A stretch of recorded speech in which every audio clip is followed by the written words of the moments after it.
तुर्की के विदेश मंत्री ने बयान दिया कि F-16 लड़ाकू विमान की डील पर तुर्की और अमेरिका की बातचीत सही दिशा में बढ़ रही है। तुर्की नेटो में अमेरिका के साथ है, लेकिन ऐसे कई मुद्दे हैं जिन पर दोनों देशों की नहीं पड़ती है, जिनमें एक है तुर्की का रूस से S-400 एयर डिफेंस सिस्टम खरीदना। अमेरिका ने इसकी वजह से 2019 में तुर्की को अपने F-35 कार्यक्रम से बाहर कर दिया था, जिसकी वजह से तुर्की और अमेरिका के बीच की F-16 लड़ाकू विमानों की डील अटक गई थी, क्योंकि अमेरिका नहीं चाहता था कि नेटो में उसका सहयोगी रूस से हथियार खरीदे, वो S-400 एयर डिफेंस सिस्टम जो अमेरिका में बने F-16 लड़ाकू विमानों का झट से पता लगा लेता है।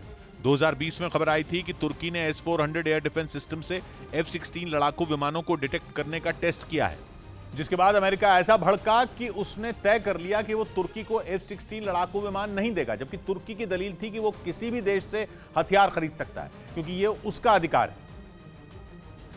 लेकिन तब अमेरिका ने उसकी बात नहीं मानी थी। क्या आप अपनी कृषि भूमि से 10 गुना ज्यादा कमाना चाहते हो?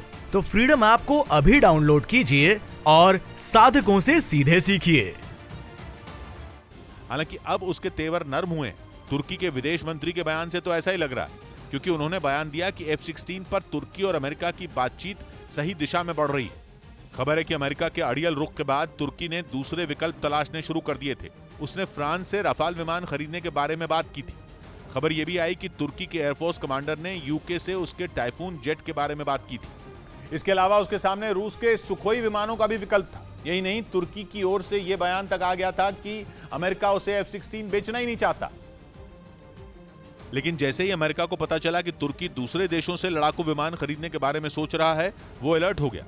खबर है कि अमेरिका को लगा कि उसके हाथ से एक बड़ी डील जाने वाली है, वो भी उस देश की जो नेटो में उसके साथ है। यानी अमेरिका को तुर्की से दूरी बढ़ने का डर सताने लगा है। वैसे यूक्रेन जंग के बाद अमेरिका और तुर्की में कई मुद्दों पर मनमुटाव हो चुका है। माना जा रहा है कि अमेरिका नहीं चाहता कि ये दूरियां और बढ़ें।